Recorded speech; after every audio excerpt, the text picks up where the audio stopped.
Pada malam hari ini kita diperkenankan untuk berkumpul di sini, bertemu, berdiskusi, membahas tentang isu-isu keislaman dan juga kesehatan di era sekarang ini. Maka semoga kehadiran teman-teman di sini semua sebagai upaya untuk menjemput dari rahmat dan keberkahan Allah Subhanahu wa taala, dan semoga kehadiran teman-teman di sini dicatat sebagai kebaikan dan dibalas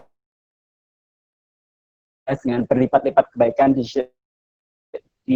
sisi Allah kelak. Alhamdulillah teman-teman, tak terasa hari ini tanggal 2 Juni tahun 2020, tepat 3 bulan setelah terkonfirmasinya kasus positif corona pertama di Indonesia, yaitu pada tanggal 2 Maret tahun 2020. Mungkin dalam masa pandemi ini ada begitu banyak keterbatasan.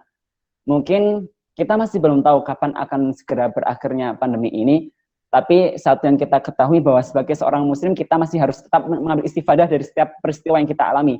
Sebagai seorang muslim kita wajib untuk selalu mencari kebaikan-kebaikan yang ada. Dan alhamdulillah juga sekalipun dan keterbatasan mungkin yang kita yang kuliah akhirnya belum bisa kuliah dengan seperti biasa, yang koas mungkin akhirnya harus ada pergiliran-pergiliran, dan mungkin yang bekerja pun juga sama, harus bekerja dari rumah, harus meminimalisir aktivitas-aktivitas di luar rumah.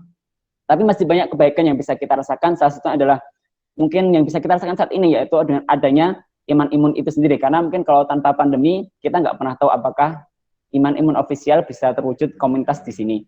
Oke, baik. Perkenalkan, saya Huda Syahdan, dokter muda dari Fakultas Kedokteran UNS. Insya Allah di sini akan sebagai moderator untuk acara diskusi pada malam hari ini.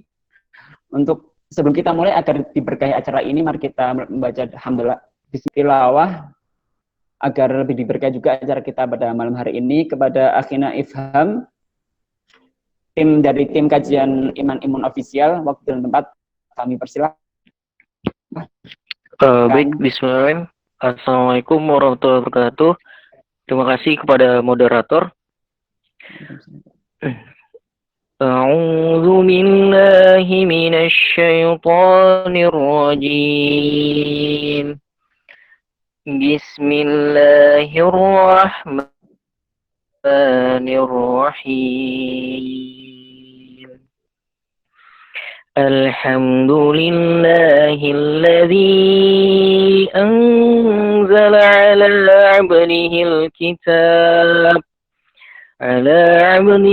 kitab wa lam yaj'al lahu 'iwaja qayyiman liyunzira ba'san shadidan min ladunhu wa yubashshiral mu'minin الذين يعملون الصالحات أن لهم أجرا حسنا ماكثين فيه أبدا وينذر الذين قالوا اتخذ الله ولدا Sadaqallahul Adzim. Sadaqallahul Adzim wa sadaqa Rasulul Karim. Jazakallah khairan katsiran kepada Akhina Karim, Akh Ifham dari tim kajian Iman Imun Official. Selanjutnya teman-teman semua, mungkin kita pada malam hari ini kita akan mengikuti Iman Imun Talk yang keempat dengan tema 3 bulan Corona di Indonesia. Ya, ini spesial karena kita menghadirkan 2 narasumber sekaligus. Yang pertama adalah beliau Ustadz Randy Saputra yang nanti akan menyampaikan materi dengan tema wabah dan perspektif Islam, Historical and Contemporary Aspect, dan juga nanti ada juga materi dari Dr. Nabila Sama, Magister Kesehatan Masyarakat, yang akan memberikan materi dengan tema penanganan Corona DKI Jakarta, Behind the Scene and Future Policies. Nah, sebelum kita mulai untuk diskusinya pada malam hari ini, izinkan saya membacakan untuk peraturan selama kajian ya. Jadi untuk peraturan yang pertama, selama kajian berlangsung peserta dimohon matikan mikrofon dan dianjurkan untuk menyalakan kamera. Dan selama kajian berlangsung peserta diharapkan menyimak dengan baik, diperhatikan adab-adab dan bermajelis. Kalau bisa dicatat apa-apa yang penting poin-poinnya. Kemudian untuk nanti untuk diskusi tanya jawabnya, jadi peserta ketika sesi penyampaian materi berlangsung dipersilakan untuk menulis pertanyaan. Jadi pertanyaan ditulis dulu di kolom komentar. nantinya akan ada 1 atau 2 pertanyaan yang dianggap paling menarik dan mewakili untuk kemudian dipersilahkan untuk open mic, untuk jadi langsung bertanya kepada pemateri. Selanjutnya untuk nanti pertanyaan-pertanyaan yang lain yang tidak bisa disampaikan secara open mic langsung nanti akan dibacakan oleh moderator. Baik, sebelum kita menuju ke diskusi pertama bersama Dr. Bila, kita akan simak terlebih dahulu penjelasan apa sih Iman Imun itu sendiri dari founder dari Iman Imun dan juga CEO Iman Imun official. Kepada Akhinal Karim Al-Mahbub Naufal Amin Rahman, sarjana kedokteran, waktu dan tempat kami persilahkan. Oke, baik. Bismillahirrahmanirrahim. Assalamualaikum warahmatullahi wabarakatuh. Baik, rekan-rekan sekalian, yang terhormat Dr. Bila dan juga Ustadz Randy dan juga rekan-rekan sekalian yang kemudian mengikuti diskusi pada malam hari ini.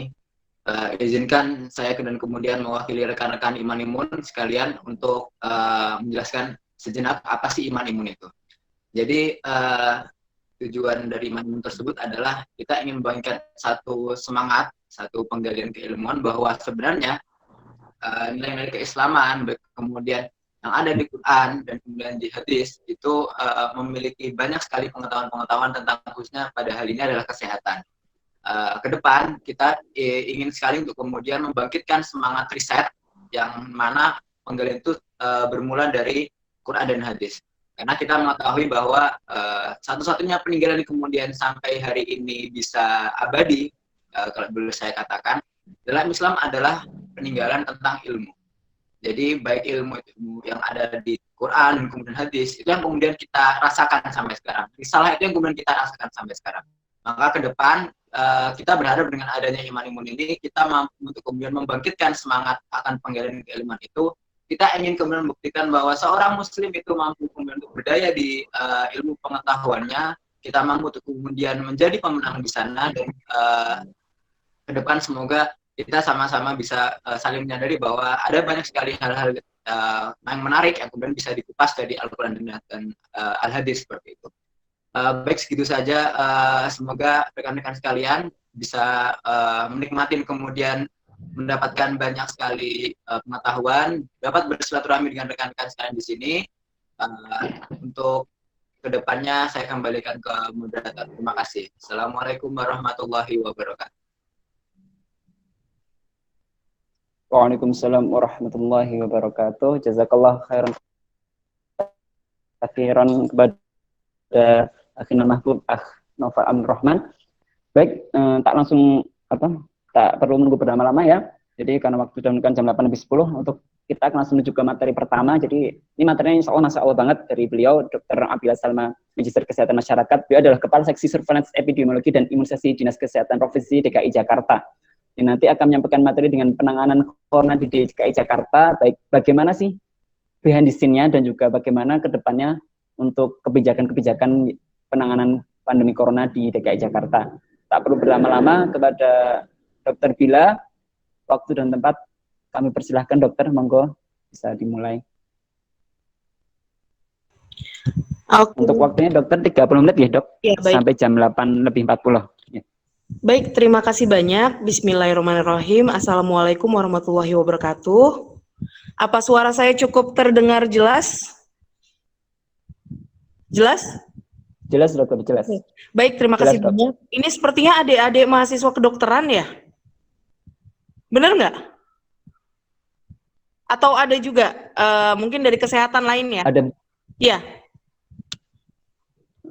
Ada yang dari umum juga dokter, bahkan dari ekonomi juga ada. Oh baik, alhamdulillah hari ini saya dapat kesempatan untuk sharing bersama teman-teman semua. Senang sekali atas kesempatannya, terima kasih. Semoga ini menjadi ajang kita untuk silaturahmi dan juga sharing. Jadi tidak hanya satu pintu dari saya, tidak hanya satu arah dari saya, tapi juga saya ingin mendapatkan banyak masukan dan juga ide-ide dari teman-teman semua yang tentunya kita nanti bisa implementasikan juga di DKI Jakarta. Karena di COVID ini, penanganan COVID COVID, mungkin saya nggak pernah pakai istilah berdamai dengan COVID, tapi bagaimana kita melakukan pencegahan dan pengendalian COVID. Nah, dalam melakukan pencegahan dan pengendalian COVID, kita perlu bekerja bersama-sama. Kita nggak bisa sendirian. Semua pihak, setiap dari kita itu punya peranan yang sangat penting. At least untuk tetap stay at home, untuk untuk menjaga hand hygiene, protokol kesehatan dengan sebaik-baiknya, saling mengingatkan, itu juga suatu peran yang penting dalam menghadapi pandemi ini. Karena pandemi ini itu terakhir ada sekitar 100 tahun lalu. Dan kita sebagai orang atau milenial atau kelompok-kelompok muda yang ada saat ini itu harus berperan sangat penting. Karena pandemi ini bisa 100 tahun sekali. Terakhir itu flu Spanyol itu 1915. Artinya kita kita harus survive, kita harus bisa berpikir bahwa ya Allah menunjuk kita berada di era, di zaman di mana kita akan menghadapi pandemi bersama-sama. Tentunya kita harus survive dan saling menguatkan bersama-sama. Insya Allah kita akan lebih kuat jika kita bersama-sama. Mungkin bisa di-share paparan saya. Nanti sebenarnya banyak arah data-data, karena sebenarnya kami di DKI Jakarta itu sudah aware terhadap COVID-19 ini sejak 7 Januari. Mungkin slide saya sudah bisa ditayangkan? Di share screen? Bisa. Jadi, sudah ya? Sudah, Dok. Apa saya yang nggak bisa ngelihat? Sudah, Dok. Sudah. Aku ngelihatnya di mana ya? Maaf, baru pertama kali soalnya pakai ini. Bisa, Dokter, ini tonton. Ya. Oh ya, oke. Slide, silakan. Sudah, Dok, sudah. Ya, slide. Ini halaman pertama kan? Slide. Oke. Ya, ini dasar hukum dibaca aja, slide. Intinya teman-teman bisa browsing di corona.jakarta.go.id. Di sana banyak kebijakan-kebijakan kita yang mungkin nanti teman-teman bisa baca. Slide. Dasar hukum di skip aja, lanjut. Ya, stop. Ini intinya kita pengen kasih tahu bahwa Jakarta itu sudah bersiap diri dari 7 Januari. Bahkan kita rapat pertama kali bersama Pak Gubernur itu pertengahan Januari. Waktu itu kita bilang bahwa, ini slide sebelumnya ya, bahwa kita jangan lengah gitu, jangan lengah terhadap COVID-19. Ini saatnya kita melakukan pencegahan, cegah tangkal ya kan, dan kita temukan kasus itu di tanggal 24 Januari pertama kali kita punya kasus ODP dan PDP yang pertama. Nah, sesudah itu kita melakukan pemeriksaan PCR terus sampai tanggal 28 Februari kita punya ODP sekitar 136 dan PDP sekitar 40 ya. Sampai akhirnya tanggal 2 Maret Pak Presiden mengumumkan ada 2 kasus pertama yang positif, di mana itu klasternya memang berada di Jakarta Selatan walaupun domisilinya di Depok. Waktu itu kita melakukan penyelidikan epidemiologi, 1 orang tersebut minimal ada 72 kasus karena biaya sosial kita, jadi 72 orang kita swab, yang positif kita tracing lagi, terus kita tracing, kita testing, sampai akhirnya sekarang sudah ada sekitar 7.500-an. Artinya dari awal Januari kami sudah mengumpulkan 190 rumah sakit, 44 puskesmas, kita infokan mengenai adanya pneumonia berat pada Wuhan ini waktu itu, dan diminta bersiap siaga membeli alat pelindung diri, lalu dan lain sebagainya. Kita juga melakukan penyuluhan ke sekitar 15.000 orang ya, sekitar 600 lokasi di apartemen, di perusahaan dan lain sebagainya. Artinya Jakarta sudah mempersiapkan sistem sejak awal, dan bahkan kita sejak 27 Januari sudah memiliki call center di mana orang bisa bertanya tentang COVID 24 jam. Slide. Oke, ini bisa dilihat, sebenarnya kurva epidemiologi terbaik itu adalah dari onset, jadi dari tanggal pertama kali orang muncul gejala. Nah, sebenarnya Jakarta itu onsetnya itu puncaknya sudah di tanggal 2 April, di mana 14 hari selanjutnya, 14 hari kemudian, 16 April, adalah puncak laporan kasus tertinggi di Jakarta, yaitu ada sekitar 230-an kasus positif. Sesudah itu tidak pernah lagi lebih dari 230 kasus positif. Tapi ini tidak menyurutkan kita juga, kita tidak boleh lengah, bahwa bisa jadi banyaknya ODP atau gejala ringan dan OTG orang tanpa gejala saat ini yang positif. Itu yang saat ini sedang kita benar-benar cari. Apalagi saat ini kasus di DKI Jakarta sudah berbeda dari awalnya di Jakarta Selatan, kelompok sosioekonomi tinggi, dan mereka patuh melakukan isolasi mandiri, sehingga sekarang semua daerah di Jakarta Selatan sudah kuning dan hijau, dan sekarang bergerak ke daerah yang kupat kumis, kumuh padat, kumuh miskin, di mana ada satu RW itu ada 42 kasus positif, di Tambora yang paling padat di Jakarta juga banyak sekali. Artinya saat ini harus berhati-hati pada kelompok yang orang tanpa gejala, usia produktif, paling banyak itu di sekitar usia 20-40 tahun. Ya, biasanya dia mobile, pekerja, jadi masih mencari pekerjaan, dan sosioekonomi rendah. Artinya tiap hari memang dia harus keluar rumah untuk mencari uang. Nah, ini kemungkinan karier dan spreader yang sangat besar. Nah, ini yang harus sangat hati-hati, makanya kita melakukan pemeriksaan ke kampung-kampung. Slide. Oke, di sini saya pengen ngasih lihat bahwa sebenarnya Jakarta itu udah berhasil menurunkan kasus karena kita sudah work from home, sekolah dari rumah itu sejak pertengahan Maret waktu itu. Baru PSBB di 10 April. Akan tetapi keinginan kami sebagai pemerintah yaitu di bulan Ramadan orang banyak di dalam rumah, tapi nyatanya di Jakarta aktivitas selama menjelang buka puasa sampai dengan malam itu ternyata masyarakat banyak yang keluar berkumpul, sehingga justru dari 2 hari sebelum Ramadan sampai selama bulan Ramadan itu proporsi orang stay at home turun dari 60% menjadi sekitar 50-60%. Nah, ini yang membuat kasus kita itu bukannya benar-benar turun tapi flat. Nah, malah kadang-kadang naik turun tapi walaupun tidak pernah tinggi. Nah, seperti itu. Nah, itu kalau yang sebelah kanan, reproduction number, itu Jakarta paling slim karena datanya paling valid ya, paling cukup valid, sehingga confidence intervalnya itu sempit gitu. Karena kita melaporkan pasien apa adanya, sejujur-jujurnya aja. Karena kami sudah dipesankan oleh Pak Gubernur, beliau sangat epidemiologis sekali, artinya laporkan kondisi Jakarta sebenar-benarnya, baik itu pasien positif maupun meninggal. Itu untuk membangun awareness dari masyarakat dan sebagai bahan evaluasi kita sebagai pemerintah untuk memperbaiki diri, seperti itu. Slide. Mungkin apa ini error atau gimana ya slide-nya ya? Kok saya nggak bisa ngeliat slide saya? Slide, ada slide lagi? Apa kelihatan slide saya karena saya nggak bisa melihat slide saya? Ada. Sebentar dok, ini sebenarnya ada gangguan sebentar. Ya, jadi intinya teman-teman mungkin sambil itu ya saya intinya cerita bahwa nah ini kasus kita, ini saya rasa skip aja, tapi intinya sekarang reproductive number kita tuh di angka 1, artinya satu pasien dapat menularkan ke satu pasien lainnya. Ini tentunya masih belum aman. Yang diharapkan adalah di bawah 1. Sehingga kemungkinan satu orang positif menularkan ke orang lain sangat kecil, tidak sampai 1. Sehingga wabah itu bisa terkendali. Slide. Semuanya teman-teman bisa lihat di corona.jakarta.go.id ya. Slide. Mungkin selanjutnya. Bisa?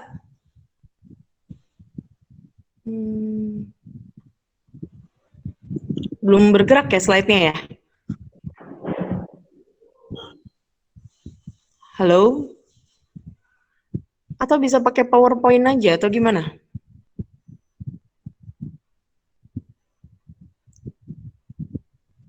Ya, nggak bergerak ya kayaknya slide-nya ya.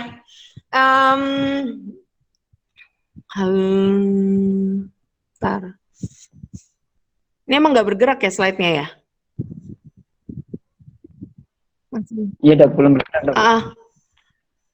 Bisa di slide berikutnya. Mungkin. Atau ada masalah.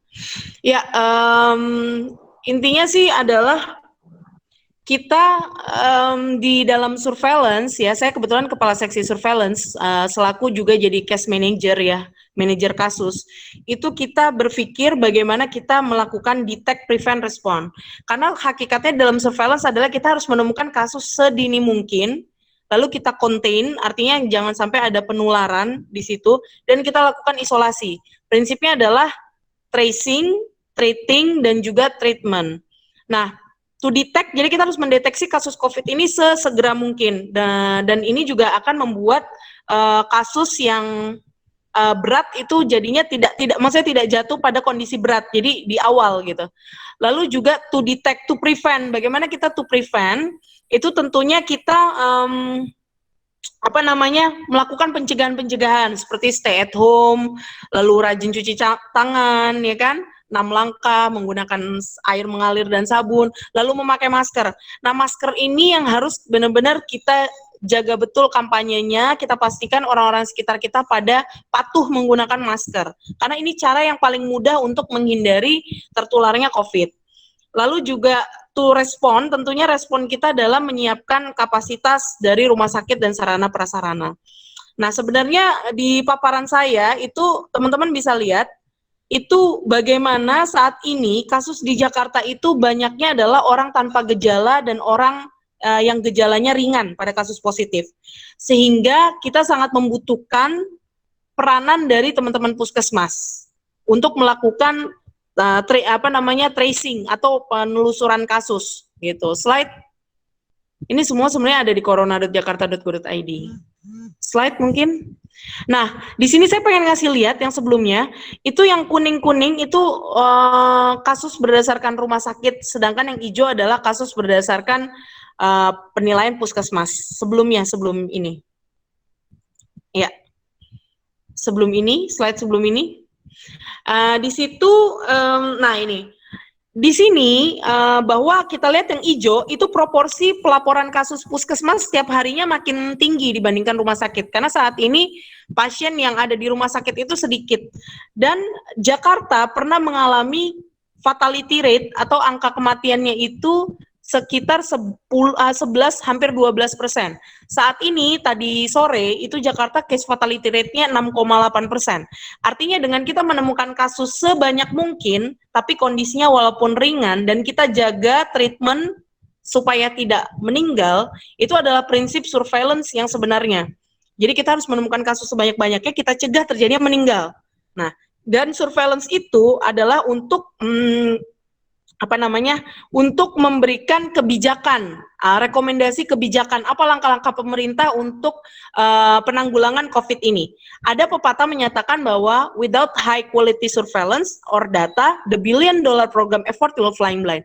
Tanpa surveillance dan data yang berkualitas, miliaran rupiah dana program akan terbuang sia-sia.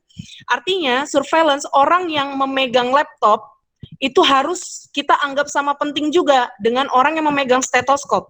Karena orang yang memegang laptop, yang mengupdate data, menganalisis, menginterpretasikan data menjadi suatu rekomendasi kebijakan, mereka ini menggambarkan perjuangan dari teman-teman kita tenaga medis yang berada di garis depan. Gitu. Sebenarnya bukan garis depan ya, kalau kita itu selalu bilang adalah pertahanan terakhir.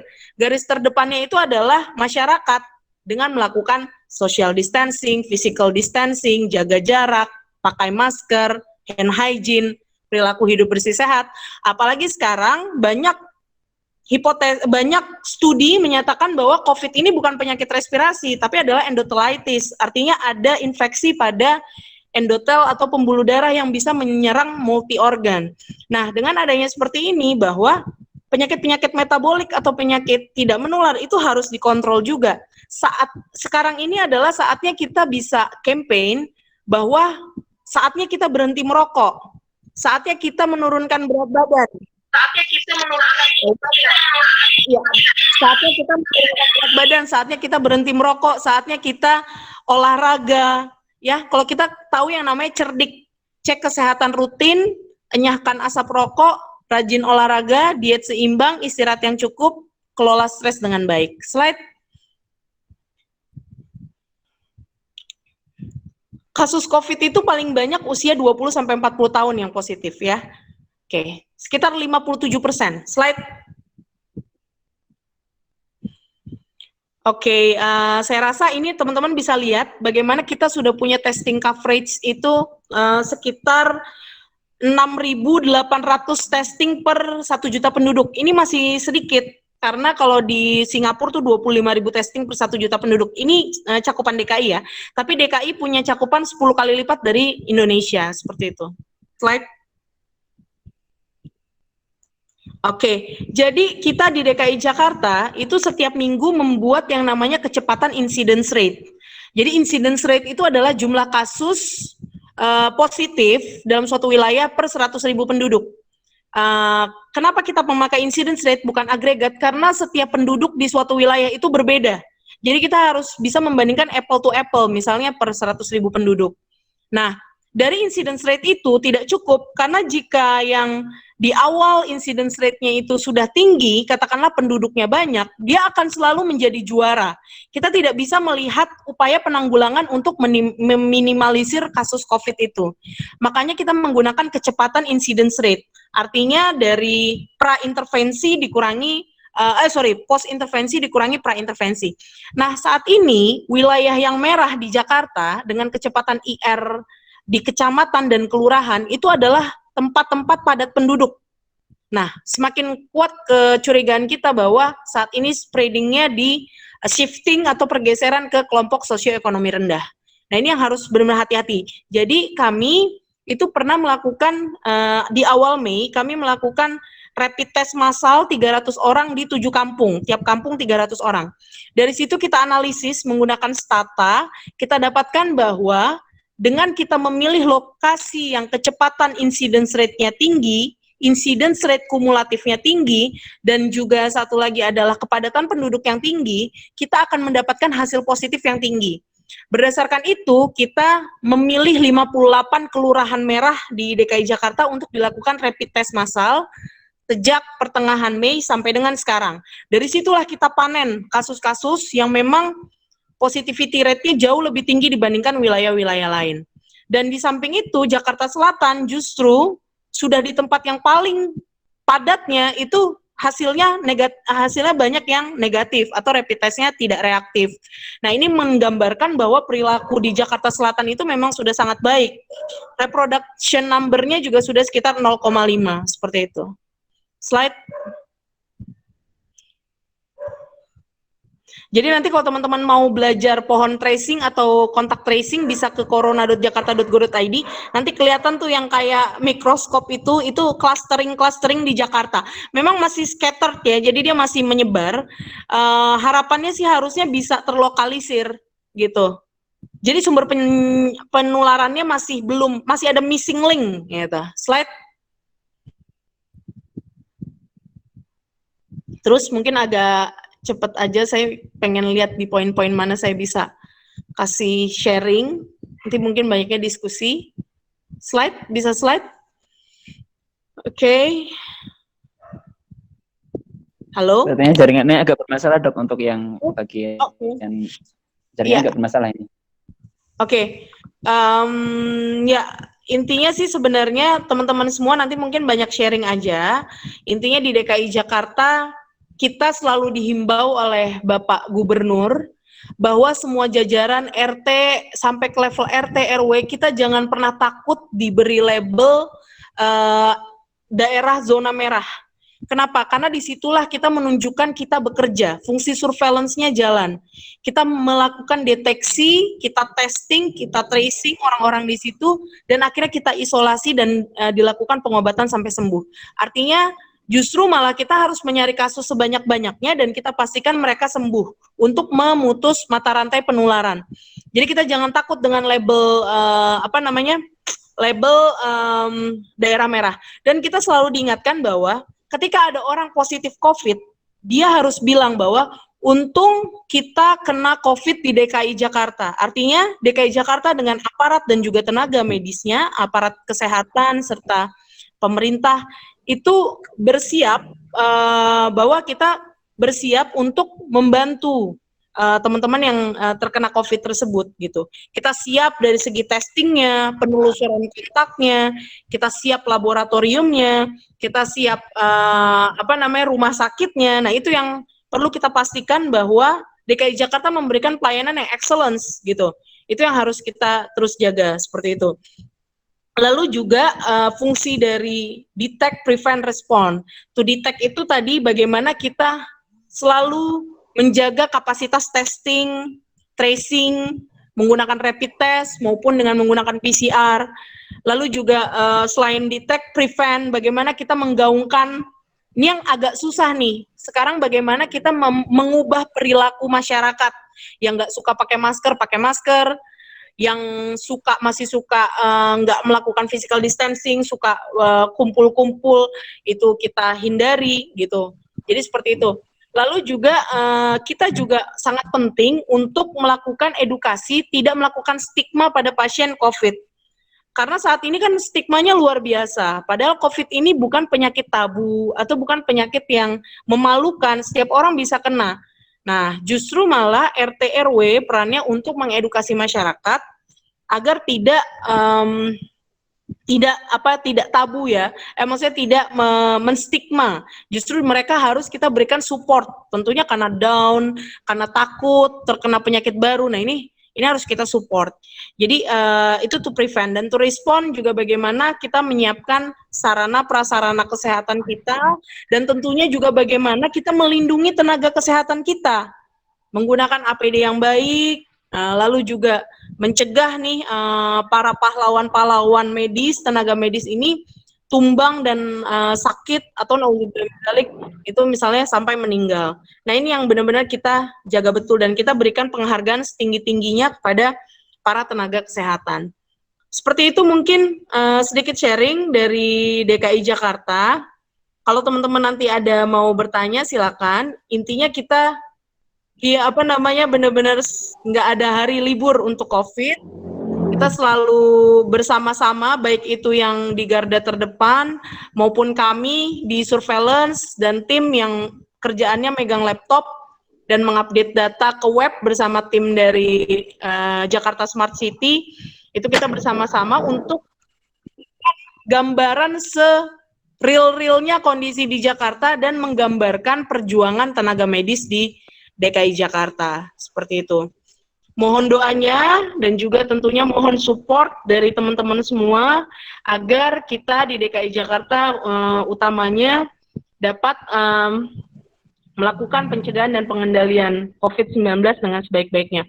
Dan juga untuk teman-teman yang berada di luar DKI Jakarta juga saya doakan semoga kita semua dapat melalui dengan sebaik-baiknya dan juga bisa sehat ya, seperti itu. Mungkin itu sharing dari saya, nanti paparan saya bisa dibaca sendiri. Gitu. Mohon maaf apabila ada salah-salah kata. Wabillahi taufiq wal hidayah. Wassalamualaikum warahmatullahi wabarakatuh. Waalaikumsalam warahmatullahi wabarakatuh. Ya, jazakillah khairan katsiran kepada Dr. Bila atas pemaparannya yang Masya Allah banget, munggah banget ya. Jadi ada beberapa yang bisa di-highlight dari pemaparan beliau. Yang pertama adalah dalam penanganan pandemi ini diperlukan kerjasama dari berbagai pihak. Kemudian yang kedua, halo. Ya dok, tes masuk dok suaranya. Untuk yang kedua tadi, yang penting juga yang beliau sampaikan adalah bahwa orang-orang yang memegang data dan laptop itu enggak ibaratnya sama pentingnya dengan mereka yang memegang stetoskop. Jadi mungkin selama ini teman-teman yang mungkin masih belum tertarik dengan surveillance dan epidemiologi, mungkin setelah materi ini bisa membuka lagi materi-materinya. Semoga kita tambah tertarik sehingga kita bisa merumuskan kebijakan yang terbaik buat negeri ini. Kemudian juga tadi yang terpenting juga adalah kita nggak boleh takut apabila ada label zona merah, karena itu berarti sebagai awareness buat kita. Dan untuk yang terakhir tadi, kita harus bisa mensupport dengan apapun yang bisa kita lakukan, dan terutama kita juga harus mensupport orang-orang yang mungkin terkena penyakit COVID ini. Baik, sebelum nanti kita akan ke sesi tanya jawab, kita lanjut dulu ya dok ke materi kedua dari Ustadz Randy dengan temanya adalah untuk tarikh wabah. Jadi wabah dalam dunia keislaman, dalam sejarah Islam, dan bagaimana kita sebagai muslim menyikapi wabah ini. Nah, tak perlu berlama-lama biar nanti kita lebih banyak didiskusi. Kepada Ustadz Randy, waktu dan tempat kami persilahkan Ustadz. Oh ya. Halo, Assalamualaikum. Apakah suara saya sudah cukup terdengar dengan baik, Mas? Waalaikumsalam. Sampun. Oke, baik. Assalamualaikum warahmatullahi wabarakatuh. Waalaikumsalam warahmatullahi wabarakatuh. Alhamdulillahirabbil alamin. Allahumma shalli ala sayyidina Muhammad wa ala ali sayyidina Muhammad. Rabbi shrah li sadri wa yassir li amri wahlul min lisani yafqahu qawli. Rabbi anzilni munzalan mubarakan wa anta khairul munzilin. Shadaqallahul adzim. Pertama-tama saya mengucapkan terima kasih komunitas Iman Imun berkenan mengundang di dakwah terkait dengan pandemi ini. Saya terima kasih kepada Bang Naufal, kepada Mas Admin, belum kenalan ini dengan Mas Admin ini. Lalu juga Dr. Nabila Salama, ya. Saya dua bersaudara, saya bungsu, kakak saya dokter spesialis anak, sekarang ngambil spesialis anak di Kobe Jepang. Jadi cukup dekat dengan dunia kesehatan juga, cukup banyak tahu juga. Jadi terima kasih sudah diundang di kawan-kawan ini, dan sangat terhormat bisa panel dengan ibu dokter ya, yang kemudian sangat mendalami sekali perjuangan di Jakarta. Saya dari 2 bulan yang lalu juga bergabung di filantropi kegiatan kegiatan sosialisasi untuk mengawal COVID ini, di kawal COVID-19 yang digagas oleh Mas Ainun Najib Singapura. Mungkin nanti Noval bisa undang juga Mas Ainun Najib karena beliau mendalami sekali. Nah, saya juga gabung di grup itu. Ada juga kawan-kawan Jakarta, kawan-kawan Jawa Barat. Ada staf presiden juga ada. Ada staf khusus presiden di situ juga ada. Satu grup 60 orangan, ada ilmuwan, ada Mbak Sidratun Naim yang aktif di Jabar, ahli biologi molekuler, ya, virolog. Ada juga Mas Dono, ada beberapa kawan-kawan dari London, Mas Pandu, dan banyak lagi lah di kawan-kawan. Jadi mudah-mudahan dalam beberapa informasi yang didapatkan ini saya bisa kemudian juga menyampaikan sesuai dengan harapan panitia. Kawan-kawan sekalian yang dimuliakan oleh Allah Subhanahu wa taala, saya pada kesempatan kali ini sebetulnya diamanahi tentang bagaimana sebetulnya metodologi Islam dalam menghadapi pandemi atau wabah. Ya. Maka saya nggak ingin berlama-lama bicara tentang sejarah karena hal itu sudah sangat sering disampaikan di berbagai konten dan di berbagai video. Ya. Misalnya tentang hadis tentang riwayat yang tepatnya pada saat itu Umar bin Khattab menahan diri tidak masuk ke Palestina. Ya. Ada wabah Amwas, ada wabah Tawun di Amwas, Palestina. Pada saat itu di sana ada Ubaidah ibnu Jarrah yang kemudian memimpin sebagai amir di Palestina itu, dan kemudian ikut wafat dengan wabah. Dan ini wabahnya juga dahsyat. Ada 20.000 yang meninggal lebih, bahkan ratusan ribu dalam beberapa riwayat. Yang menyelesaikan permasalahan ini adalah Amr bin As.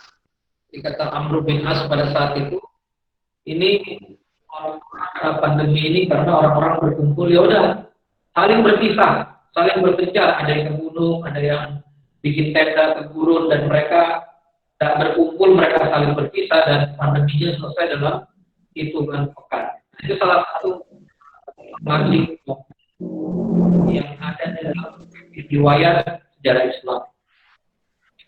Yang kedua di 1300-an, ya, ini menjadi game changer juga. Bagaimana perubahan dalam peta dunia itu adalah Black Death, ya. Flu Spanyol, kalau flu Spanyol ini yang baru dekat perang dunia. Kalau ini yang tahun 1300-an, dan itu pandemi itu terjadi di zaman lahirnya Ibnu Khaldun. Jadi Ibnu Khaldun lahir, ya, itu zaman lahirnya Ibnu Khaldun. Nah, jadi kawan-kawan sekalian, satu yang sebetulnya saya ingin bangun perspektifnya ya di masyarakat, terutama di tubuh kaum muslimin. Islam itu apa yang sangat memperhatikan terkait dengan kehidupan manusia. Jadi gini, supaya kawan-kawan memperhatikan. Daripada kita bicara sejarah gitu kan, kawan-kawan jadi susah juga nangkapnya. Tapi gini loh, Islam itu origin cara berpikir awalnya adalah bagaimana ilmu pengetahuan itu bisa punya manfaat untuk manusia. Itu Islam.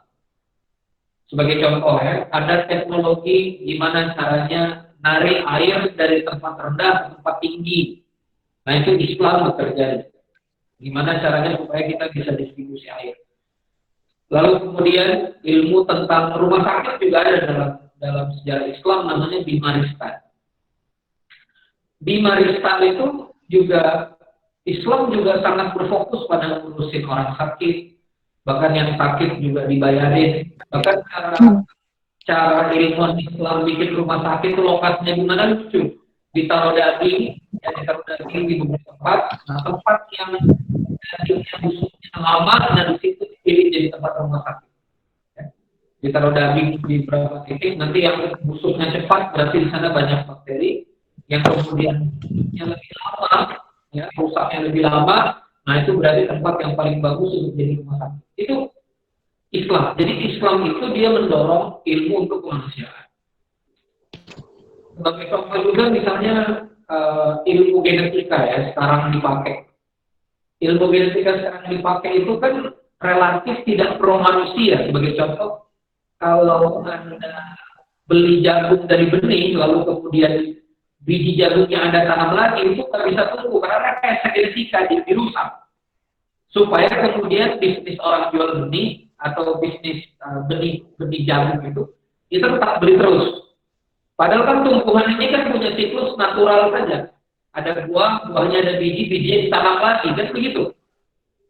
Keberterusan bertani kan begitu. Bertani, berkebun itu kan keberterusannya begitu. Nah, begitu ilmu pengetahuan tidak fokus pada manusia, itu terus. Nah, maka terkait dengan pandemi ini kawan-kawan sekalian, Islam itu mendorong keselamatan. Ya, ini perhatikan. Maka saya juga di dunia Islam ini, di segmen para pings dakwah ini, juga dilematis, kontroversi juga beberapa pendapat kawan-kawan yang mungkin harus kita luruskan pelan-pelan. Misalnya seperti, udahlah hidup mati di tangan Allah. Itu nggak begitu. Ya. Cara Islam bekerja itu nggak begitu. Ya, hidup mati di tangan Allah nggak begitu. Dalam perspektif perang saja, Allah pakai baju besi, berlatih, mempersiapkan senjata, itu dalam perspektif perang. Apalagi dalam pandemi itu masyarakatnya harus dijaga. Ya. Itu kan juga bagian dari nilai Islam sebetulnya. Jadi kalau misalnya Anda nggak kena COVID, Anda ada orang nggak pakai masker, lalu ini kena COVID, Anda pakai masker. Nah ini terinfeksinya dihitung sekitar 65%. Tapi kalau misalnya orang yang kena COVID pakai masker, Anda nggak pakai masker, itu turun 30%. Tapi kalau dua-duanya pakai masker, resiko infeksinya turun sampai 15%. Pakai masker itu bikin selamat orang lain. Ya. Jadi bukan tentang diri kita saja, kita berjaga-jaga, kali-kali kita kena. Jadi kita pakai masker untuk kemudian kita jaga teman-teman kita, jaga orang-orang kita. Ya. Dari saya begitu, kalau sekalian itu nilai Islam. Jadi nilai Islam itu adalah nilai pada penjagaan kemanusiaannya, insaniahnya, ya, penjagaan nilai-nilai kemanusiaan. Jadi Islam itu pro pada kehidupan manusia. Gak usah manusia lah. Di dalam sejarah Islam itu ada wakaf untuk kuda, ya, kuda yang capek, kemudian bekerja sudah sampai tua itu ada tempat peristirahatan terakhir. Jadi kuda itu ada wakaf makanan kucing, itu kucing diurusin di dalam Islam. Ya. Burung kalau istirahat dia migrasi panjang beristirahat, dan di situ ada tempat makan untuk burung. Jadi kawan-kawan sekalian itu yang kita bisa paham. Kita langsung diskusi saja. Ini nampak banyak pertanyaan ke Ibu Dokter. Saya tidak mau menghambat saudara-saudara yang lain untuk belajar ke Ibu Dokter. Kalau saya ini kebetulan pembicara kedua karena tadi ada agenda. Tapi ini pembicara utamanya Bu Dokter, jadi kita coba menyerap yang utama nih dari Bu Dokter Nabila Salam. Thank you kawan-kawan sekalian. Wassalamualaikum warahmatullahi wabarakatuh. Waalaikumsalam warahmatullahi wabarakatuh. Ya, jazakallah khair katsir kepada Ustaz Randy Saputra. Jadi meskipun singkat sekali ya, tapi ada satu hal terpenting yang bisa jadi kita garis bawahi bahwa Islam itu dia pada prinsipnya adalah menyelamatkan. Jadi mungkin bagi teman-teman kita jadi satu motivasi lagi ya ketika kita mungkin mulai malas buat di rumah aja atau mungkin mulai malas buat pakai masker. Ingatlah bahwa kita pakai masker itu bukan cuma buat diri kita, tapi juga untuk melindungi orang-orang lain, tapi buat kita menunjukkan gitu loh bahwa Islam itu adalah menjaga diri kita dan juga orang-orang yang ada di sekitar kita. Baik, ya alhamdulillah ini waktunya masih banget, jadi kita bisa fullkan untuk diskusi ya. Jadi bagi teman-teman yang masih belum bertanya, kalau ada pertanyaan bisa ditanyakan.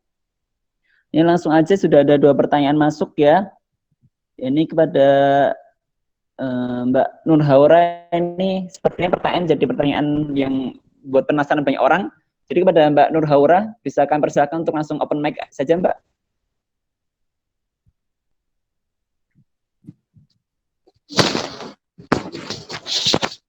Baik, terima kasih atas kesempatannya. Assalamualaikum, izin bertanya kepada Dokter Nabila Salama, Dok. Terkait kebijakan new normal, Dok, yang mungkin sudah dicanangkan di beberapa daerah di Indonesia. Salah satu syaratnya itu kan bisa diterapkan new normal tuh kalau reproduction rate-nya itu kurang dari 1. Nah, tadi juga kalau Jakarta masih lebih dari 1 ya, Dok ya. Nah, jadi bagaimana tanggapan dokter terkait daerah yang mungkin terlalu terburu-buru untuk menerapkan new normal, padahal mungkin syarat new normal itu belum terpenuhi. Dan mungkin izin dokter, bisa dijelaskan sedikit tidak dokter tentang gambaran new normal? Karena di daerah saya sendiri, saya dari Palembang, Dok. Jadi memang sudah ada isu-isu untuk menerapkan kebijakan new normal, namun memang kemarin tuh juga sudah ada seminar gini juga, Dok ya, dan dari dokter-dokter memang masih belum bisa Palembang tuh siap untuk menerapkan new normal. Jadi mungkin itu saja. Terima kasih dokter. Ya, terima kasih pada Mbak Nur Haura atas pertanyaannya. Kepada Dokter Bila, mungkin kami persilakan untuk langsung jawab, Dok. Baik, terima kasih banyak atas pertanyaannya, sangat baik sekali. Jadi memang saat ini untuk reproduction number Jakarta tuh di sekitar 1 ya, tanggal 31 Mei itu kita di angka 1. Dan apa namanya, memang ini adalah kriteria WHO, akan tetapi sepertinya ini kita dapat jadikan salah satu referensi saja untuk melakukan suatu relaksasi atau suatu apa namanya pelonggaran terhadap PSBB seperti itu. Karena memang data testing adekuat di Indonesia maupun di DKI Jakarta sebenarnya masih kurang gitu seperti itu dari target yang diharapkan. Tetapi gambarannya di Jakarta mungkin nanti Pak Gubernur akan menginformasikan karena tanggal 4 Juni nanti kan kita akan apa namanya berakhir ya PSBB yang tahap 3. Tetapi pada prinsipnya Jakarta tidak pakai kata new normal sebenarnya. Tapi kita itu menggunakan kata-kata zona transisi, artinya nanti ketika mulai ada sedikit pelonggaran aktivitas gitu, katakanlah misalnya aktivitas keagamaan mulai dilakukan kelonggaran seperti itu. Ini adalah suatu fase transisi untuk menuju percobaan dari new normal yang digaung-gaungkan itu.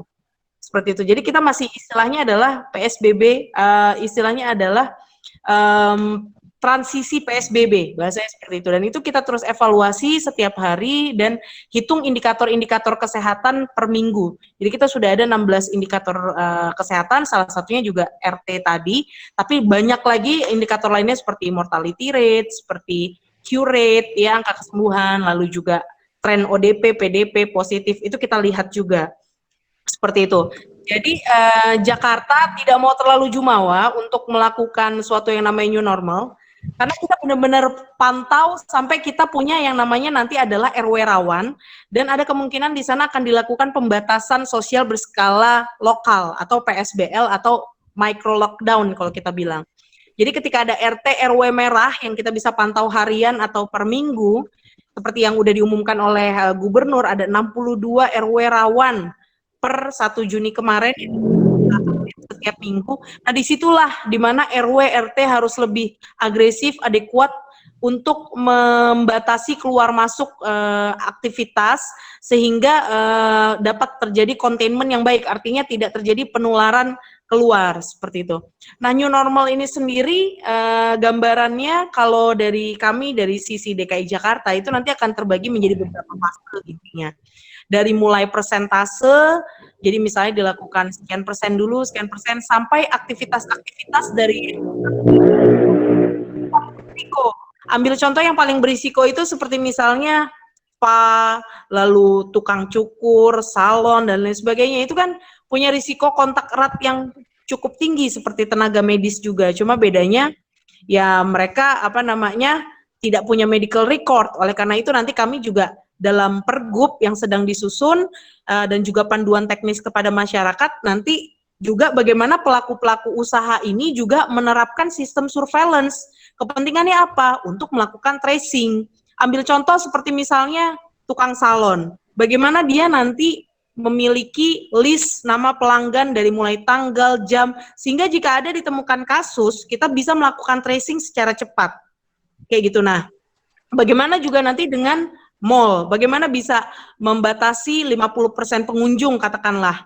Nah, ini yang teknis-teknis seperti ini harus benar-benar dijaga bersama, dan yang paling penting adalah jangan masyarakat itu berpikir new normal itu benar-benar balik seperti kita waktu Januari lalu yang belum ada kasus sama sekali, di mana keluar rumah tidak pakai masker, tidak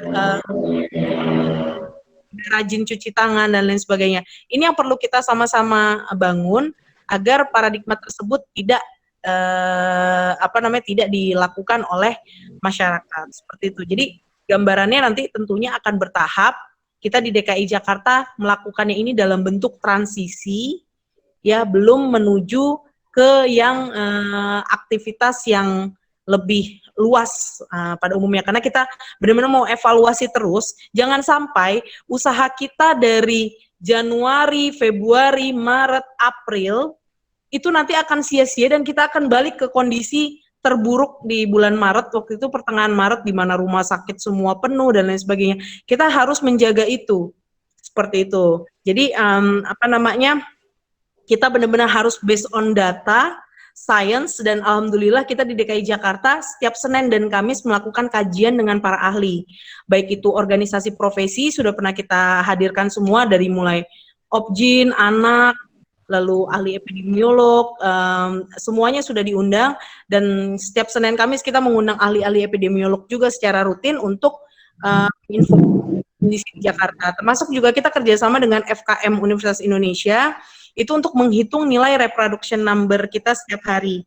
Jadi kita support dari individu setiap hari ke beliau-beliau, nah beliau-beliau yang membuat scoring terhadap kondisi kesiapan di DKI Jakarta. Mungkin itu gambarannya buat teman-teman, bahwa kita tidak bisa kembali ke kehidupan kita di bulan Januari lalu. Kita tetap harus ikhtiar, tetap harus fight, dan saling mengedukasi kepada semua, bahwa kita tetap harus melakukan protokol kesehatan dengan ketat. Jangan sampai second waves itu terjadi. Intinya itu yang ingin saya sampaikan.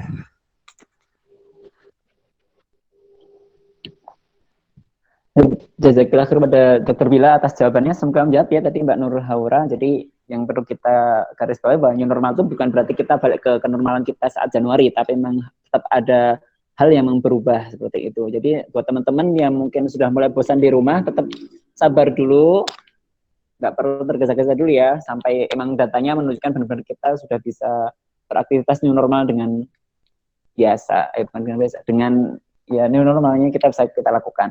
Dan untuk pertanyaan kedua kepada Mbak Izzatul Jannah ini dipersilakan langsung open mic saja Mbak Izzatul Jannah.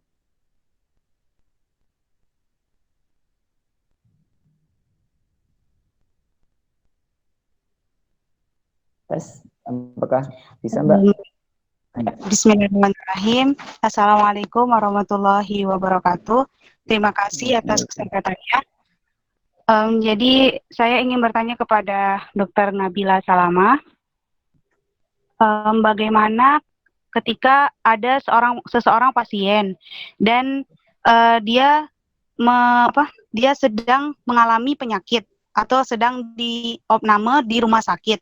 Pada saat itu dia dinyatakan pada saat tes rapid ternyata rapidnya positif, tetapi dia dites kembali dengan menggunakan swab tes. Nah, tetapi belum keluar hasil tes tersebut. Nah, tetapi pihak rumah sakit menyatakan bahwa pasien ini sudah positif corona. Nah, bagaimana penjelasannya mengenai tes rapid tersebut dan juga swab test? Terima kasih. Assalamualaikum warahmatullahi wabarakatuh. Ya, terima kasih banyak atas pertanyaannya. Intinya adalah rapid test itu tidak dapat mendiagnosis. Dia hanya melakukan deteksi kepada antibodi ya, dan angka false negatifnya itu sangat tinggi karena memang ada waktu-waktu tertentu melakukan rapid test dari pajanan, karena disitulah baru terbentuk antibodi ya, kalau kita menggunakan rapid test antibodi seperti itu. Jadi untuk mendiagnosis itu kita sebenarnya menggunakan PCR atau swab. Saat ini di DKI Jakarta karena kita kecenderungan pasien di rumah sakitnya menurun, maka kita kebijakannya yang tadinya terlalu ketat untuk dilakukan swab pada PDP atau yang sudah ada pneumonia atau radang paru, sekarang kita lakukan pada ODP atau pada yang ISPA ringan, gejala batuk pilek ringan itu kita langsung swab, baik itu di rumah maupun di rumah sakit.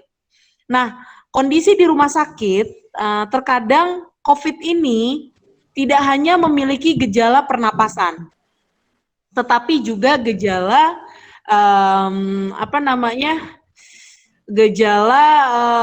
lebih ke arah tadi saya bilang infeksi pada pembuluh darah ya, endotelitis. Jadi dia bisa mengenai multi organ. Kadang pasien COVID positif tuh nggak ada gejala sama sekali. Kadang dia gejalanya banyak mual muntah.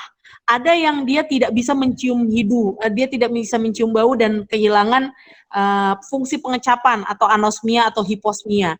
Jadi gejalanya itu macam-macam. Ada yang gejalanya itu sakit kepala doang, seperti itu. Nah, tentunya setiap DPJP atau dokter penanggung jawab pasien punya justifikasi, apalagi sekarang banyak ditemukan pasien tanpa gejala positif. Jadi beberapa rumah sakit memiliki SOP untuk melakukan tindakan dan lain sebagainya, dilakukan rapid test dulu sebagai screening awal. Nah, itu balik lagi kebijakan. Kalau dibunyi di pedoman Kementerian Kesehatan revisi 4, itu pada orang tanpa gejala pun yang dia ada kontak erat tapi dengan kasus positif, atau dia orang dalam pemantauan artinya ISPA ringan, itu boleh loh langsung di PCR, intinya gitu. Jadi tidak disalahkan juga kalau pada kondisi orang tanpa gejala atau dia ISPA ringan itu dilakukan swab gitu. Jadi balik lagi ke kondisi dan dokter yang melihat tentunya pasti punya justifikasi kenapa melakukan aksi-aksi tersebut seperti itu, untuk menganggapnya sebagai terduga COVID atau melakukan pemeriksaan. Kita lebih ke arah berprasangka baik lah gitu kepada dokter-dokter tersebut gitu, karena sangat variatif. Ini penyakit yang baru, karakteristik virusnya juga luar biasa, banyak penelitian-penelitian dan info-info baru, lalu dari segi gejala, jadi benar-benar dalam tanda kutip penipu virus ini, luar biasa sekali. Dia mudah bermutasi, lalu variasi juga banyak, seperti itu. Kurang lebihnya begitu ya. Ya, baik, terima kasih Dr. Bila atas jawabannya. Semoga menjawab ya tadi Mbak Izzatul Jannah. Baik, ini ada pertanyaan titipan Iman Imun, sepertinya juga terwakilkan dari pertanyaan Mbak Rosalia juga. Kepada Mbak Rosalia mungkin bisa open mic dan langsung ditanyakan Mbak. Karena sepertinya ini menjawab dari pertanyaan titipan tadi. Ya, Assalamualaikum warahmatullahi wabarakatuh. Ya, Assalamualaikum. Ya, terima kasih moderator atas waktunya. Mau izin bertanya kepada Dr. Bila dan Ustadz Randy. Untuk saat ini kan ada kebijakan berupa PSBB dan juga ada pembukaan masjid kembali setelah kemarin ada PSBB, masjidnya ditutup kayak gitu. Kemarin tanggal 29 Juni Kementerian Agama itu mengeluarkan protokol tentang gimana seseorang boleh ke masjid gitu. Nah, ketika misalnya udah udah diterapkan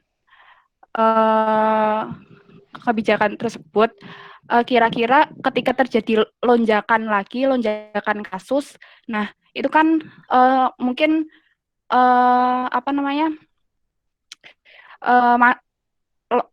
mudorotnya itu lebih banyak daripada untuk manfaatnya kayak gitu. Nah, itu kira-kira dari segi fikih dan juga dari segi medis pertimbangannya seperti apa?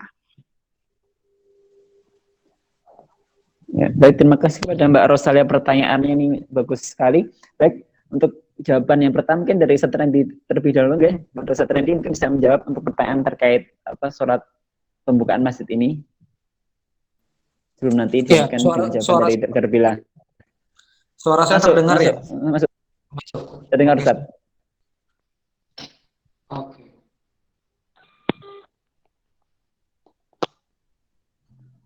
Bismillahirrahmanirrahim.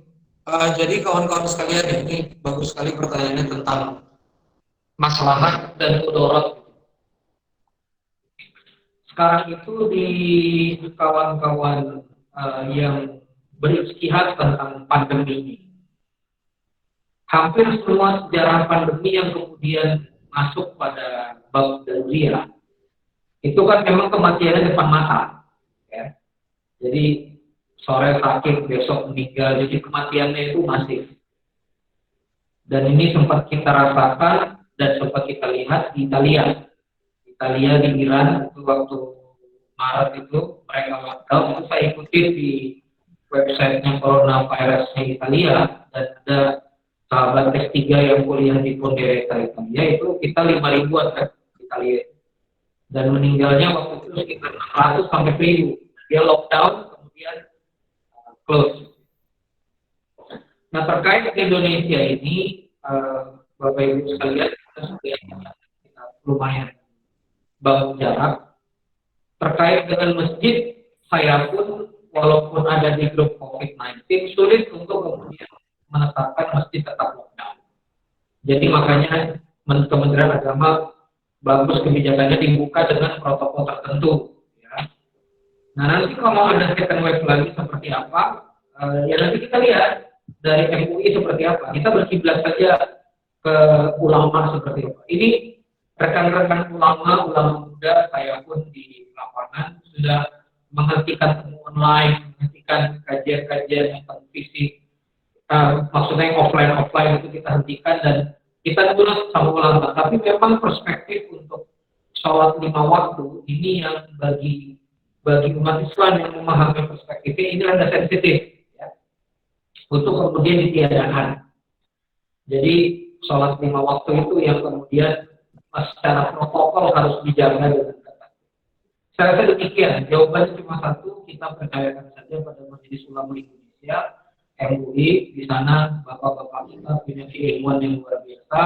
Mereka soleh-soleh. Terima kasih. Jazakallah pada Ustaz Rendi atas jawabannya. Baik, pada Dr. Bila mungkin dari sudut pandang medis, bagaimana dokter? Jadi nanti dalam fase-fase transisi atau pelonggaran atau relaksasi tersebut, aktivitas keagamaan mungkin yang paling mudah untuk kita lakukan, tapi tetap protokol kesehatan dijaga. Dan juga seperti kalau kita lihat di Masjidil Haram kan tuh, dia ada jaraknya, lalu harus diukur suhu dulu, lalu membawa sendiri sejadah, ya kan, lalu juga menggunakan smartphone atau Al-Quran sendiri gitu, membawa sejadah sendiri dari rumah.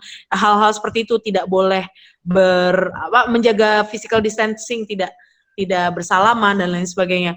Nah, artinya memang ada beberapa klaster di Jakarta maupun di Indonesia itu berasal dari aktivitas keagamaan, tidak hanya saat beribadah seperti beribadah di gereja, beribadah di masjid, tapi juga seperti jamaah tablik dan lain sebagainya, atau pengajian seperti itu. Nah, ini yang harus kita jaga, bagaimana protokol kesehatan harus ketat. Artinya sangat apresiasi terhadap masjid-masjid terutama di Jakarta yang menjaga semangat PSBB yang luar biasa.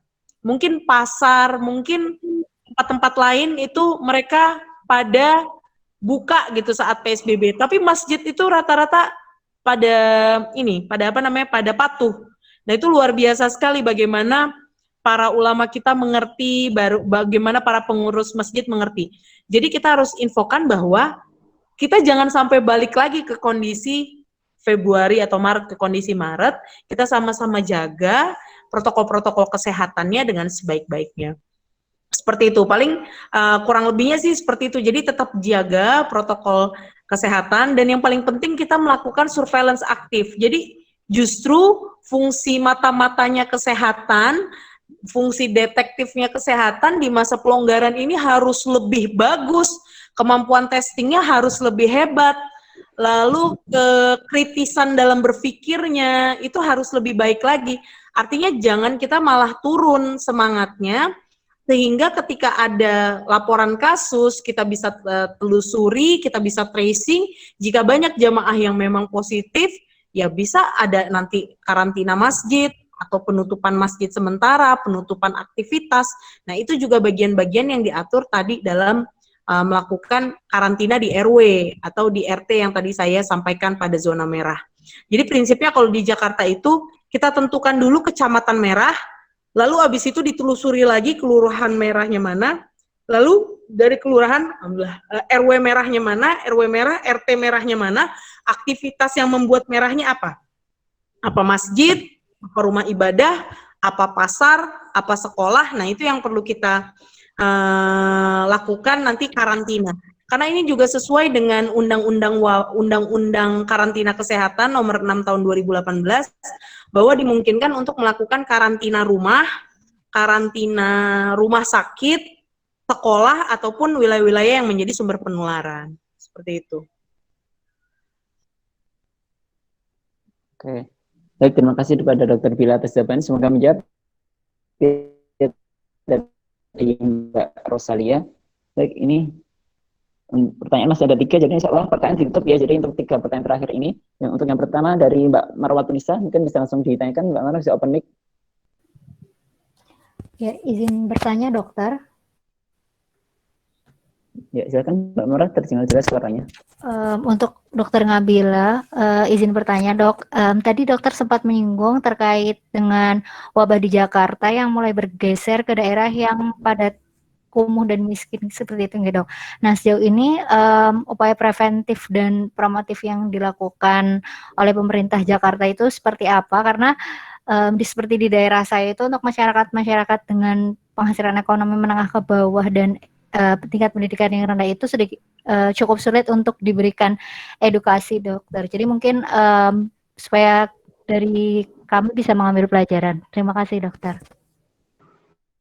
Terima kasih Mbak Marwa. Pada Dr. Bila bisa langsung dijawab dokter. Halo, maaf tadi sempat terputus. Suara saya terdengar? Terdengar dok. Bisa diulang nggak tadi pertanyaannya, bahwa ada penyebaran ke ini ya, lokasi padat penduduk, dan bagaimana membedakan untuk kelompok risiko tinggi gitu ya, kalau nggak salah. Bener nggak? Saya kurang jelas tadi. Halo? Ya. Halo, bisa terdengar? Terdengar dok, iya. Ya, jadi gini, gimana? Coba bisa diringkas nggak lagi pertanyaannya? Jadi pertanyaan lebih ke apa? Kan tadi juga dokter sudah menyampaikan, jadi kalau kan mulai bergeser ya sekarang untuk penyebarannya kan lebih ke orang-orang dengan resiko daerah kumuh kayak gitu. Nah, sementara kalau di masyarakat seperti itu kan untuk edukasinya kurang, sehingga kadang-kadang mereka tuh masih ngeyel kayak gitu loh, buat bisa disuruh buat pakai masker masih ngeyel kayak gitu. Nah, cara kita beredukasi masyarakat yang mungkin menengah ke bawah yang pendidikannya kurang seperti itu, bagaimana nih dok? Ya, memang jadi kita kecurigaan kita ini sudah mengenai kelompok ekonomi rendah itu karena kurangnya angka kunjungan ke rumah sakit. Nah, kita berpikir, wah, jangan-jangan ini mengenai sekelompok orang yang mereka itu bahkan cuek dengan kondisi kesehatannya, lalu juga mereka tidak punya akses baik itu transportasi maupun uang untuk mengakses rumah sakit. Itu filosofi awalnya, karena kok benar-benar dari yang banyak sekali penuh luar biasa rumah sakit jadi tidak ada. Sedangkan kalau aspek dari pemudik sebenarnya tidak terlalu besar di Jakarta. Kenapa? Karena pemudik itu kan rata-rata orang tanpa gejala. Sedangkan di Jakarta itu kemungkinan untuk dia terdiagnosis sebagai positif itu pasti kecil. Tetapi ketika dia melakukan perjalanan dari Jakarta ke suatu daerah, karena dia berasal dari daerah endemis, pasti otomatis sudah di ODP-kan. Nah, makanya dilakukan pemeriksaan rapid test atau swab. Jadi sebenarnya faktor dari pemudik yang tidak ada di Jakarta itu sebenarnya kecil.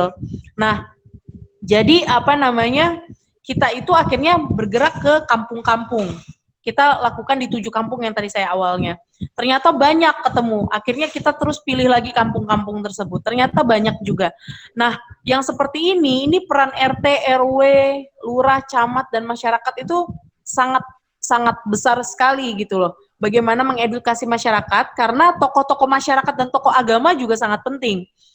Karena kita tidak bisa melakukan edukasi yang sama kepada semua orang, apalagi di Jakarta dengan sosioekonomi yang sangat lebar.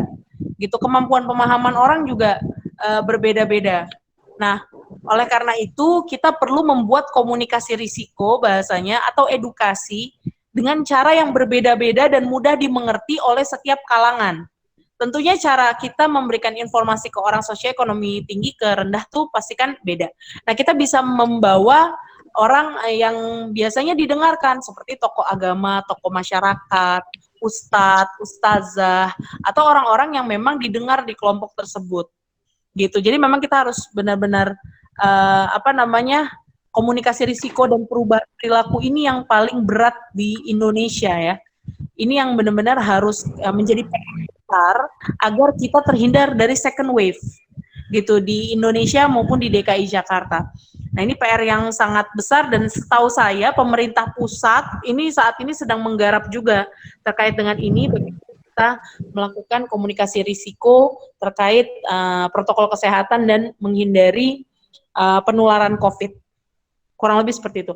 Dan yang perlu kita waspadai juga adalah kelompok rentan, di mana orang-orang yang rentan COVID itu adalah lansia, bayi, terutama bayi ya, itu banyak kematian pada bayi. Bayi, balita itu juga harus hati-hati sekali gitu. Ya, pada kelompok lansia, balita dan ibu hamil, serta orang-orang dengan penyakit komorbid seperti hipertensi dan DM ini sangat banyak yang positif maupun menjadi fatal atau meninggal. Seperti itu mungkin jawabannya.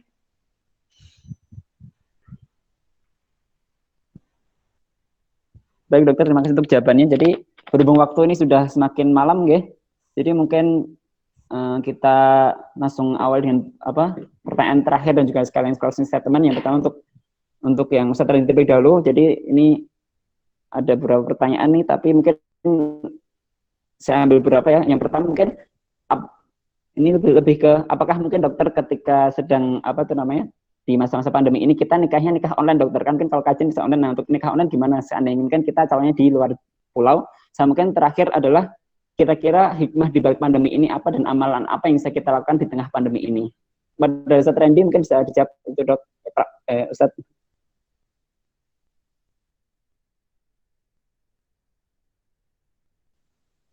Baik, bismillahirrahmanirrahim. Terdengar ya?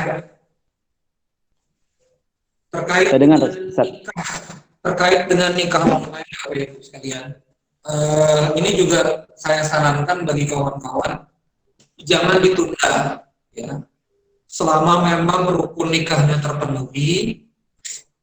Misalnya rukun nikahnya terpenuhi, akad saja terlebih dahulu ya, yang penting ada wali, lalu kemudian ada pengantin wanita, pengantin pria, tentu wali dari pengantin wanita, dan ada 2 saksi. Nah, itu diselenggarakan saja, walimahnya menyusul. Jadi walimah itu kan diumumkan ya. Jadi makna walimatul urus itu kan diumumkan agar tidak jadi fitnah. Sebetulnya kalau sudah di keluarga terbatas lalu kemudian di-sharing di sosmed, upload foto, itu udah diwalimahkan itu. Nanti kalau mau resepsi nanti tahun depan, tinggal nanti sudah akad nikah tanggal sekian, nah ini resepsi. Ini mungkin yang lebih berat menerima orang tua ya. Orang tua kadang pengen sama resepsi, dan kalau resepsinya nggak boleh kan nggak mungkin kan nikah kan, kasihan ini yang sudah waktunya dan sudah bekerja dan memang mau merit kan susah. Yang kedua adalah tentang pandemi. Kalau saya membaca sejarah itu begini, setiap siklus kan di Quran itu kan kemenangan ini dipergilirkan. Dan kalau Anda lihat siklus sebuah negara itu mimpin kan 1 abad aja sebetulnya. Misalnya Islam ini 15 abad, 14 abad sudah usianya kan, masing-masing abad itu ada bintang-bintangnya. Ada zaman Khulafaur Rasyidin itu sekitar 70 tahunan bersama Rasulullah, lalu kemudian ada zaman Muawiyah itu 120 tahunan, nanti masuk lagi terus Abbasiyah, lalu kemudian terus masuk Ayyubiyah, itu kira-kira rentang usianya 80 sampai 120 tahun. Nah, setiap pergantian itu ya nanti bergeser itu, ada Kubilai Khan, ya, Genghis Khan, lalu Kubilai Khan, dan bergerak terus dia kepemimpinan dunia ini. Nah, setiap pergantian itu memang ada pandemi. Jadi pandemi ini sebetulnya jalan natural dari sebuah, ya, kalau saya sih lebih meyakini memang memang mekanisme alam untuk kemudian menciptakan perimbangan baru dalam kekuatan. Maka dari itu sebetulnya termasuk juga dalam skala yang kecil, kita sebagai masyarakat bawah ini kesempatan untuk lahirnya bintang-bintang baru ya, bintang baru di bisnis, bintang baru di ekonomi ya, bintang baru di banyak hal. Ini kekuatan. Jadi itu yang kemudian harus kita perhatikan. Begitu ya, saya di Balikpapan ini posisi jam 10 malam, jadi mohon maaf untuk undur diri terlebih dahulu, tapi insya Allah nampaknya Dokter Nabila masih di Jakarta ini, kalau Jakarta masih pagi ya, masih jam 9, masih 9 pagi, masih aman aja kalau 1 jam lagi kayaknya.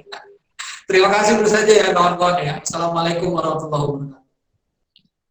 Waalaikumsalam warahmatullahi wabarakatuh. Ya, jazakallah khairan katsir kepada Ustaz Randy atas waktu dan kesempatannya. Ustaz, semoga berbalas kebaikan Ustaz dan dijaga kesehatannya Ustaz dan keluarga juga. Oke, baik. Semoga tadi menjawab ya untuk jawaban dari Ustaz Randy. Jadi kita balik lagi untuk pertanyaan dan mungkin juga closing statement juga. Ini pertanyaan dari Fadilah Fitriah ya. Jadi mungkin Dok ini ya mungkin masih jadi beberapa kecemasan ya Dok bagi beberapa teman, kan bagaimana nasib dengan orang-orang yang udah lanjut usia atau mungkin mempunyai beberapa komorbid kayak gitu, sementara harus rutin kontrol ke rumah sakit atau ke fasilitas kesehatan yang lain kayak gitu. Nah, padahal mereka itu rentan semakin tua dan semakin banyak penyakit komorbid, mereka juga semakin rentan terkena COVID-19 ini. Nah, kira-kira intervensi bagi mereka itu seperti apa, Dokter? Dan apakah ada intervensi atau surveillance online maupun offline-nya, Dok? Mungkin itu bisa dijelaskan, Dokter? Ya, baik. Terima kasih pertanyaannya. Intinya adalah kita jangan main-main dengan kelompok rentan ini, karena seperti bayi itu angka fatality rate pada di bawah 1 tahun ya, angka meninggal di bawah 1 tahun pada COVID positif itu cukup tinggi. Lalu juga saya ada angkanya sebenarnya di paparan saya, ada nggak ya? Kayaknya saya keluarin ya analisis tentang pasien anak pada COVID, ODP, PDP, OTG itu ada sebenarnya. Datanya kita semua lengkap. ODP, PDP, OTG maupun positif ya, secara individu, data individunya ada. Lansia, ini pasien meninggal 60% itu di atas 60 tahun. Nah, seperti itu. Dan juga untuk pasien positif COVID itu lansia di atas 60 tahun juga sekitar 30%. Ya, itu bisa dilihat di corona.jakarta.go.id. Artinya kemungkinan untuk menjadi positif atau meninggal pada kelompok rentan itu sangat tinggi. Siapa saja, yaitu ya tadi itu orang dengan hipertensi, orang dengan diabetes mellitus, bahkan kalau pada yang di bawah 50 tahun dengan obesitas, punya gangguan metabolik intinya. Lalu juga pada lansia di atas 60 tahun, pada bayi, pada perokok ya, pada PPOK, pada ibu hamil, ini yang harus hati-hati. Gitu, seperti itu. Jadi caranya adalah bagaimana ya, kita hindari pajanan. Kita sebagai orang-orang yang berisiko OTG, apabila tenaga kesehatan, itu bisa mungkin kita melakukan isolasi mandiri, hindari kontak, atau kalau bisa justru malah Kalau di Jakarta disiapkan shelter-shelter atau hotel-hotel khusus tenaga medis misalnya. Katakanlah seperti itu. Lalu juga kita hindari mereka terpajan dengan cara menghindari mereka untuk keluar rumah atau didatangi oleh banyak orang. Jadi kalau di luar negeri itu kayak di nursing home atau di panti-panti jompo itu benar-benar dibatasin orang yang akan datang. Karena kita nggak tahu nih para spreader, para karier atau OTG seperti kita usia 20-40 tahun tanpa gejala, totalnya kita membawa virus. Nah, jadi hindari tuh keluar-keluar, terutama keluar rumah yang berada di tempat yang indoor gitu. Apalagi di public transportation seperti kereta, Transjakarta dan lain sebagainya. Itu benar-benar harus hati-hati gitu. Kalaupun keluar itu di lokasi yang outdoor, lokasi terbuka. Paling seperti itu. Gitu. Tapi hindari betul untuk pergi-pergi ke tempat-tempat umum, banyak beberapa kerumunan massa atau tempat tertutup itu hati-hati. Saran saya tetap stay at home, jaga kesehatan. Gitu.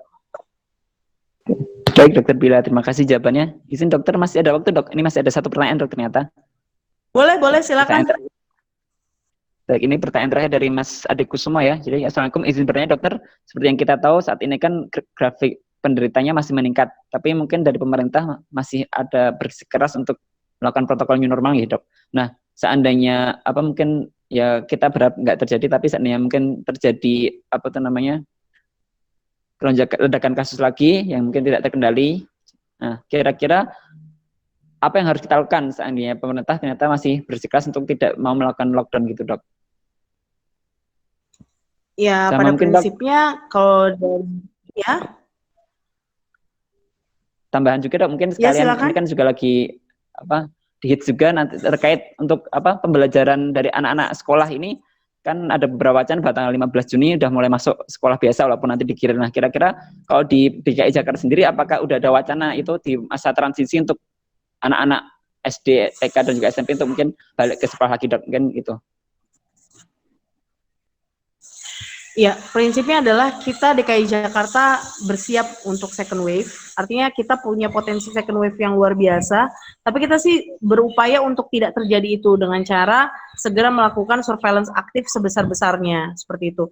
Jadi kan yang disebut second wave itu kan penambahan kasusnya langsung banyak sekaligus gitu. Tapi kalau dia landai-landai saja, kita bisa stay at home sehingga orang yang tertular tidak terlalu banyak, kita bisa memanajemen kapasitas bed rumah sakit kita juga dengan baik, karena orang yang sakit tidak sekaligus, seperti itu langkah-langkah yang kita perlu lakukan dengan yang tadi kami sampaikan, transisi tersebut, gitu. Jadi kita tetap bersiap untuk second wave, kita siapkan sarana rumah sakit kita tidak kendor sama sekali, bahkan beberapa alat-alat kita tambah, seperti alat untuk diagnosis, lalu juga alat di rumah sakit, ventilator, dan lain sebagainya. Karena potensi Jakarta untuk menjadi second wave tinggi. Satu, aktivitas dari para pemudik. Nah, jadi arus balik pemudik yang pada mungkin sempat kecolongan, lalu juga adanya juga perilaku-perilaku waktu hari raya kemarin yang tidak sepenuhnya stay at home, itu yang berpotensi untuk menjadi klaster-klaster baru. Di samping itu juga karakteristik masyarakat yang mungkin acuh dan berada di daerah-daerah padat penduduk, ini juga yang memungkinkan kita juga khawatir akan terjadi second wave. Jadi kita intinya harus tetap bersedia, karena kalau belajar dari flu Spanyol itu ada 3 puncak, bahkan puncak yang kedua itu yang paling hebat, seperti itu. Jadi bisa kecilin sedikit nggak? Lalu udah gitu selain itu kalau untuk yang anak sekolah itu perlu kajian yang luar biasa. Dan kita belum bisa memutuskan karena kita harus melihat dulu kondisi di lapangan seperti apa. Karena anak-anak ini pada yang usia di atas 1 tahun itu atau di atas balita itu potensi kariernya tinggi. Jadi pada anak SD, SMP, SMA, ya termasuk yang kuliah itu potensi menjadi karier. Artinya mereka tidak punya gejala tapi dia berpotensi menularkan kepada orang-orang di rumahnya. Dan aktivitas sekolah itu tidak hanya sebatas aktivitas murid, tapi juga ada faktor guru, faktor penjajah makanan, abang-abang yang berjualan, antar jemput, lalu juga sarana transportasi, itu yang harus dipikirkan juga, seperti itu. Kalau di luar negeri sih dilakukan full testing, artinya testing pada anak-anak sebelum melakukan aktivitas sekolah, misalnya ambil contoh seperti itu. Terus juga ada juga contoh-contoh di negara luar yang misalnya dibikin semacam peer group. Jadi satu anak itu hanya bisa interaksi dengan satu orang guru dan 15 anak lainnya. Sehingga kalau ada yang positif untuk melakukan investigasi kasusnya akan lebih mudah. Misalnya seperti itu. Tapi balik lagi, kita tetap harus berhati-hati karena pada di bawah 5 tahun itu berbahaya, dan setidaknya ini masih bisa dilakukan pembelajaran jarak jauh ya. Seperti itu benar-benar rekomendasi ahli juga harus kita dengarkan. Dan sejauh ini belum cukup ada wacana yang kuat untuk membuka sekolah dalam waktu dekat. Jadi nanti kita perlu evaluasi lagi. Tentunya berbasis data. Oke, baik Dokter Bila atas jawabannya, insya Allah menjawab ya. Nah, karena waktu sudah malam sebenarnya kita pengen lanjutkan diskusi sampai malam banget, cuman ya karena kita udah terbatas waktu ya, semoga suatu saat kita diperkenankan untuk bertemu dan juga berdiskusi lagi bersama Dokter Bila dan juga teman-teman yang lain. Mungkin sebelum kita akhiri, Dokter ada closing statement atau pesan buat kami, Dok? Ya, terima kasih banyak untuk teman-teman semua. Kita berada di kondisi wabah ya, pandemi. Kita tetap harus sabar, kita tidak boleh pasrah, tentunya kita harus berikhtiar dan juga bertawakal juga, berdoa kepada Allah. Semoga diri kita sendiri dan keluarga minimal itu dihindari dari wabah ini. Dan kita juga berdoa juga untuk masyarakat Indonesia, semoga wabah ini dapat segera teratasi dan kehidupan berjalan dengan sebagaimana mestinya gitu. Walaupun tidak balik mungkin kebiasaan-kebiasaan seperti dulu ya sampai vaksin nanti ketemu, tapi kita dapat melakukan pencegahan dan pengendalian COVID ini dengan sebaik-baiknya. Tetap bersabar dan yang paling penting kita harus bekerja bersama-sama gitu, saling tolong menolong, saling ambil bagian dalam COVID ini, dalam wabah COVID ini, sehingga kita bisa lebih ringan, gitu, rasa lebih ringan dalam pekerjaan COVID ini gitu. Kita lakukan, do the best apa yang bisa kita lakukan gitu. Seperti itu mungkin. Oke, baik. Terima kasih Dokter atas pesannya. Alhamdulillah nggak terasa 1,5 jam kita bersama-sama di sini diskusi tentang 3 bulan pandemi corona di Indonesia. Alhamdulillah semoga bisa menambah wawasan kita, bisa menambah ilmu. Kami ucapkan sekali lagi jazakillah khairan katsiran kepada Dokter Bila. Semoga atas penyampaian materinya bisa berbalas kebaikan untuk dokter dan dokter serta keluarga selalu dilindungi dan diberi kesehatan, dan semoga pandemi ini cepat berlalu dan dikuatkan ya Dok untuk mengatasi pandemi dan dengan tugas-tugasnya. Amin ya rabbal alamin. Baik untuk teman-teman semuanya, alhamdulillah ini diskusi sudah kita mencapai tahap akhir. Semoga pesan-pesannya semua bisa kita dapatkan. Yang intinya adalah kita harus bersama-sama ambil peran dalam bagian di perang melawan corona ini. Apapun yang bisa kita lakukan sebisa kita, bahkan sekedar di rumah aja. Semoga dengan ikhtiar kita di rumah aja, ikhtiar kita memakai masker dan apapun itu bisa menjadi kelak bukti di hadapan Allah bahwasanya ketika nanti kita ditanya apa kontribusi kita udah bisa berkata bahwa kita udah berusaha menjaga jiwa orang lain dengan tidak menularkan dan tidak membahayakan mereka. Meskipun upaya-upaya kita sederhana di rumah aja, atau pakai masker atau cuci tangan pakai sabun. Baik, tak terasa sudah waktu menunjukkan pukul 9.30 malam. Terima kasih pada teman-teman semuanya. Semoga pada diskusi kita pada malam hari ini menjadi salah satu wasilah kebaikan untuk kita semua. Semoga teman-teman semua selalu diberi kesehatan dan kekuatan, dan semoga teman-teman semua bisa menyalurkan ilmu yang didapatkan di hari ini untuk bisa disebarkan ke teman-teman yang lainnya dan bisa dipraktekkan dalam kehidupan kita sehari-hari.